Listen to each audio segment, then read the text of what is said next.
Hello everybody, welcome back. My name is Mel and I've acquired a few books since we spoke last. I have a problem, I'm aware I have a problem. Buying books and reading books are two completely different hobbies. However, some of these books I have actually already read, so that's a win. This is just a book haul. I don't have anything else really to say, so let's jump on in. I'm gonna start first with the books that were gifted to me. Go from there. One that was sent to me by a publisher that I will mention first is the Stardust Thief by Chelsea Abdullah. This is an epic adventure fantasy set in a fantastical world similar to what I believe is like our Egyptian culture. And I'm really enjoying this. I am part of the way through it. Had to put it down for a couple of other things that I had going on, but loving it or really enjoying it so far. This is, like I said, an adventure story. It follows one of our like midnight merchant, I think is what she's called, and Jinn. And this is a world where Jinn are kind of seen as outlaws. They were given too much power and they were really dangerous. But when the king finds out who she is, he basically commissions her to go in search of the famous genie in a bottle.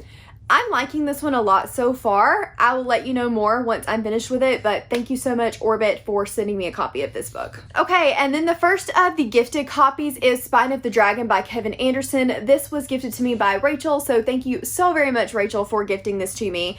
I just want to read you the gift note because I feel like that sums it up better than I ever could. She said, "Enjoy the political dragon book with empires comparing dicks while the world ends." I think that is just perfect. I love it so much and I cannot wait to get to this one. She really enjoyed it. I've heard some great things about it. I'm very, very excited. Next up in the gift pile is one I actually got a while ago and really need to get to, and that is A Fate of Wrath and Flame by K.A. Tucker. This one was gifted to me by Lamia for my birthday back in January, and I just don't know that I've included it in a haul yet, so thank you so much, Lamia, for gifting this one to me. This is a fantasy romance. I know that ends on a cliffhanger. She would know the world of revengeful gods and monsters, and the Lynx one would go for love, and nothing would ever be the same for her again. I really enjoyed the K.A. Tuckers that I've read in the past, so I'm excited to get to this one. And then we have Brutal Prince by Sophie Lark. This one was gifted to me by Rye. Thank you, Rye. And this is the first in the Brutal Birthright series. I've actually already read this one and the next two in the series and really enjoyed them. This particular one is an arranged marriage trope where the Italian mafia and the, I think it's Irish mafia, end up trying to wed their son and their daughter together to fend off war, for lack of a better way to put it. This one is a lot more political. I would not necessarily consider this a dark romance just because it's mafia, but I had a great time with it. And then we have The Pariah by Anthony Ryan. This one was gifted to me by Cassidy. Thank you so much, Cassidy. I am so very excited to read this. It's been blurred by John Gwynne. It is an epic fantasy. I think that may have like a thief element to it. Thief or assassin one, I can't really remember, but very excited for this one. It is chunky and it will be my first Anthony Ryan, so I cannot wait to get to it. The next one that was gifted to me is A Wolf Gone Wild by Juliet Cross. This one was gifted to me by Melissa, so thank you, Melissa. This is a fantasy romance, and it says, what's the worst thing that can happen to a werewolf? I've really been looking forward to these. I found the later ones in the series when I was looking for more like witchy romance reads last year and realized that it was a series, and this is the first one in the series. She really loved it, so I'm hoping that I do as well. Then we have The Tethered Mage by Melissa Caruso. This one was gifted to me by Emma. Emma loved this book when she read it earlier in the year. It would not surprise me from the way that she raved about it if this ends up being one of her favorites of the year. And she was kind enough to give me a copy so that I would be able to read it too. And it says, in the Ravern Empire, magic is scarce, and those born with power are strictly controlled, taken as children, and conscripted into the Falcon Army. War looms on the horizon. A single spark could turn their city into a pyre. She loved it. It sounds like an epic fantasy, so I'm very excited, and that blurb has me intrigued. And then the last one that was gifted to me was Heartstopper 2. This one was gifted to me by Carrie, so thank you so much, Carrie. I read the first Heartstopper and needed to haul it as well, and then she gifted me the second one. This is a wholesome graphic novel series following Charlie and Nick, and it is like a gay romance. It's really cute. I had a good time with it. I'll read the second in the series just to kind of see what all the fuss is about, but thank you so much, Carrie, for gifting this one to me. And that segues nicely, I think, into the graphic novels that I need to haul. There are 3 of them, but they are just ones in series. So I got the first, second, and third Lock and Key. I have read the first 2, really enjoyed them, binged the whole TV series. This is a graphic novel horror series written by Joe Hill, and I loved it. It's about portal fantasy and keys that can do so many different things, like open your head and transport you to another world, but it's also pretty dark and a horror, I would say, fantasy series.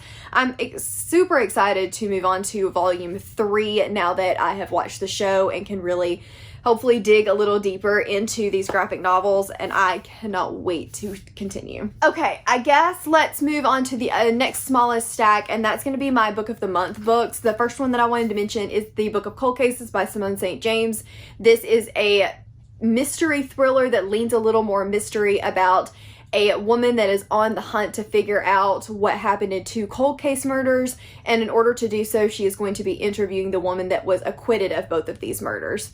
I'm a little bit of the way through this one, and I am enjoying it. There are a couple of things that are bugging me, so keep an eye out for the review, but I did get this one from Book of the Month.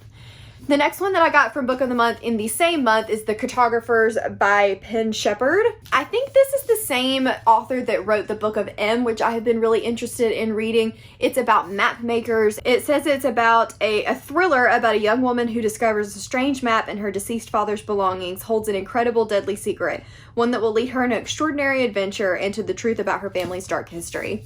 Sounds really interesting. It's got mixed reviews so far, but I'm still looking forward to it. And like I said, I really did want to read the Book of M, so this will be a good way to try this author's writing without having to buy another book. And the most recent one that I got from Book of the Month is Breathless by Amy McClaw. I don't know much about this one, I'll be honest. I know that it is a thriller set in the wintertime mountains, and that's about it. It has a journalist that has come to the highest peak in the 8th highest peak in the world to interview a famous mountaineer, and when a climber dies, everyone assumes it's a freak accident, but it turns out to be more than that. Looking forward to it. Sounds good. May save this one for cooler months in spooky season, but we'll see.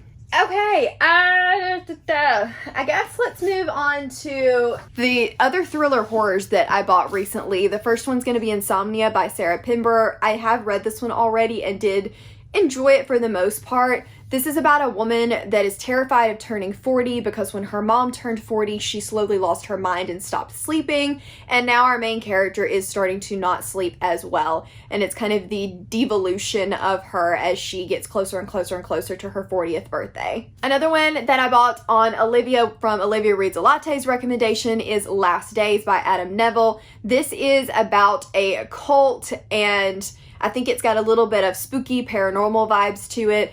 I've heard this author described as the Stephen King of the UK, and I actually did start this one and was super creeped out by the beginning. I just wasn't really in the mood for a long, slow burn horror, so I put it down, but I absolutely plan to pick it back up again.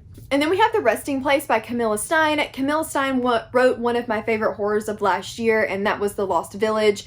This one I think is a little bit different. It's about people that about a woman that cannot recognize faces, and so she doesn't recognize the woman or the person that killed her grandmother, but her grandmother has also left her a house, and the house might be haunted. I'm here for this one. The Lost Village objectively may have not been the best thriller as far as like thrilling wise, but it was a good horror in the atmosphere, and so I'm really hoping that this book amps up the atmosphere ante. I guess next let's talk about sci-fi. So one of them that I don't know if this is considered sci-fi or fantasy, it's like a steampunk-ish, and that's The Master of Jinn by P. Djeli Clark.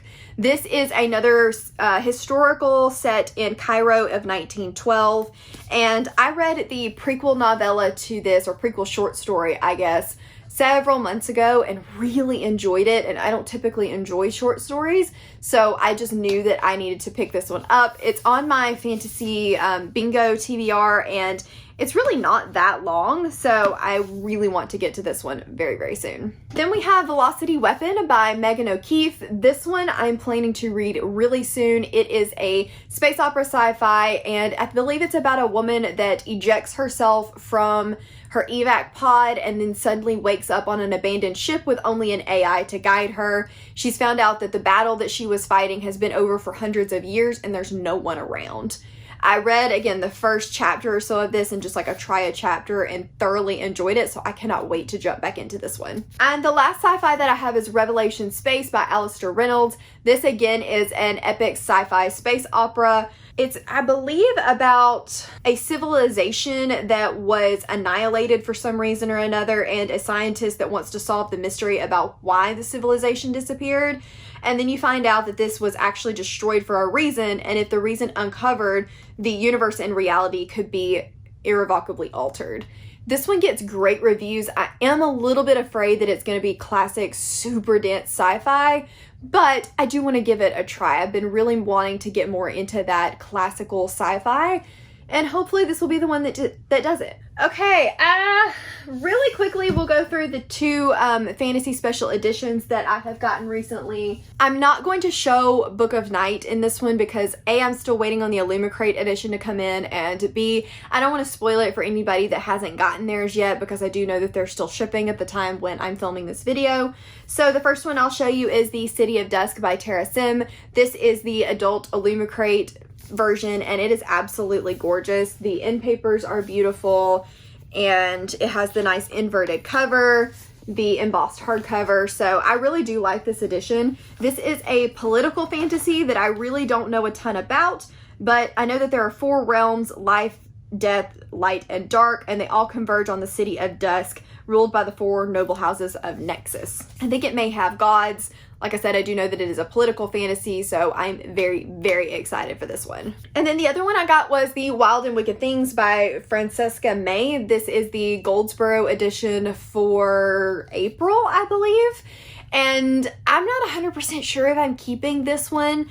It's beautiful. I mean, it's got gilded edges. It doesn't really have any end papers or anything like that. It's a pretty standard hardcover otherwise, but it is very, very pretty. And I just don't know if this book's going to be for me. It's a fantasy Gatsby retelling, and I've heard people that were really excited about it find it kind of so-so, and since I'm already not sure about it, I don't know. So you may see this in an unhaul soon, but this is the Goldsboro edition, and again, like I said, it is beautiful. These gilded edges are absolutely gorgeous.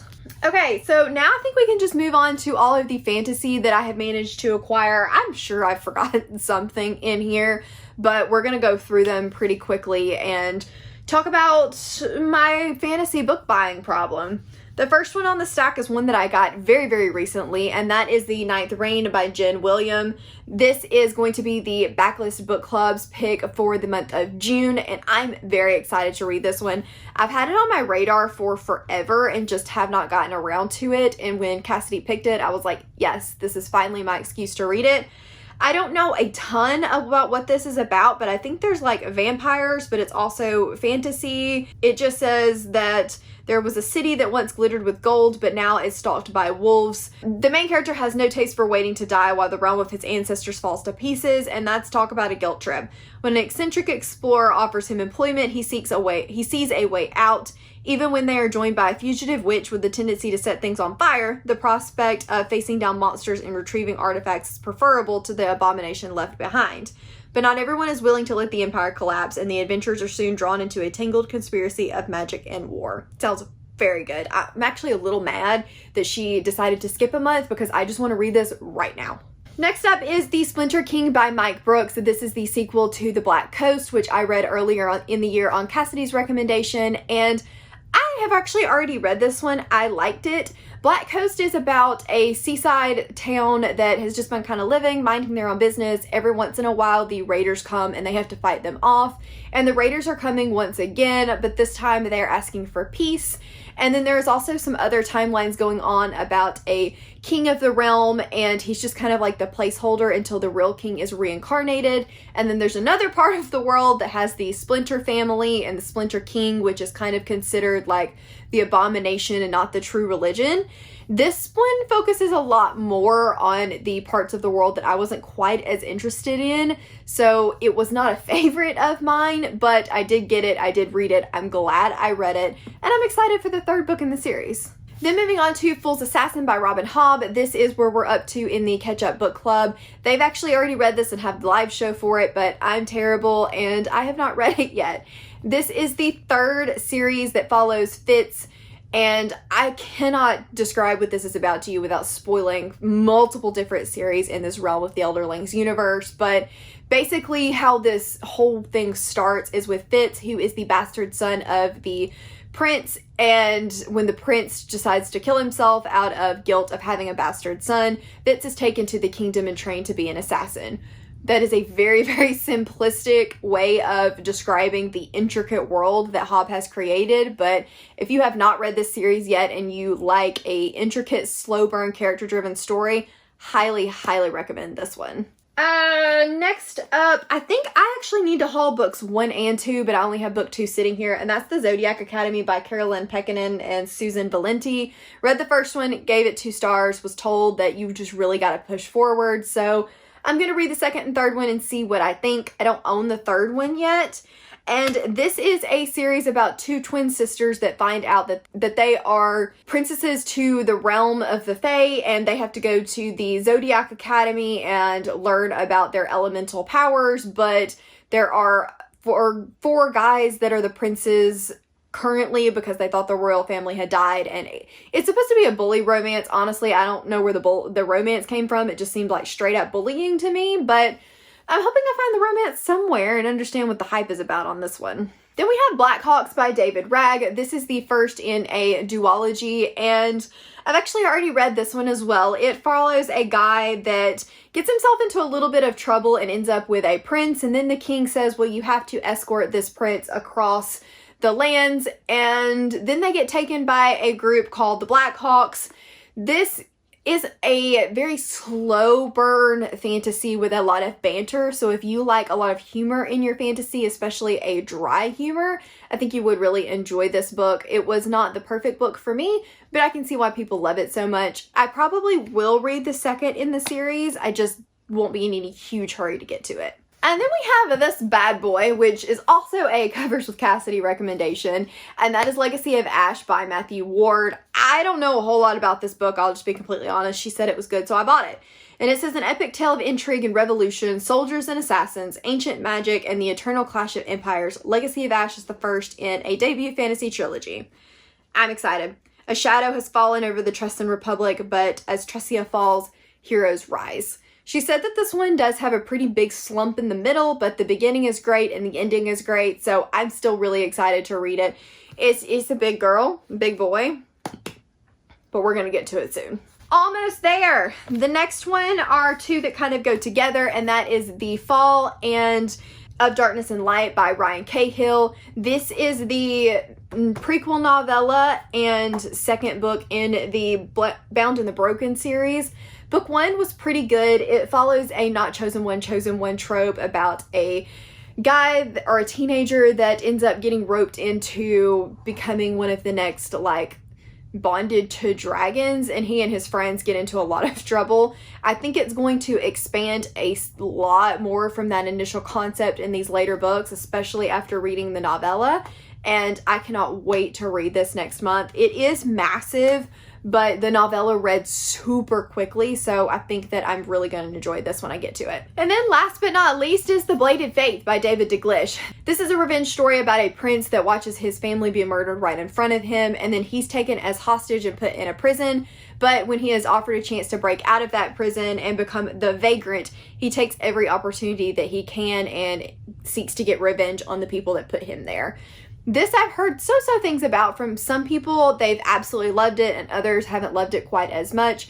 I'm still super excited for this book. The concept sounds amazing, and I've really been wanting to read something from David Deglish because I think I have another book of his on my shelves. Very, very excited for this one. Cannot wait. Okay, so I think that covers all of the books that I needed to haul. There were quite a few of them. Let me know down in the comments if you've read any of these and what you think I should prioritize.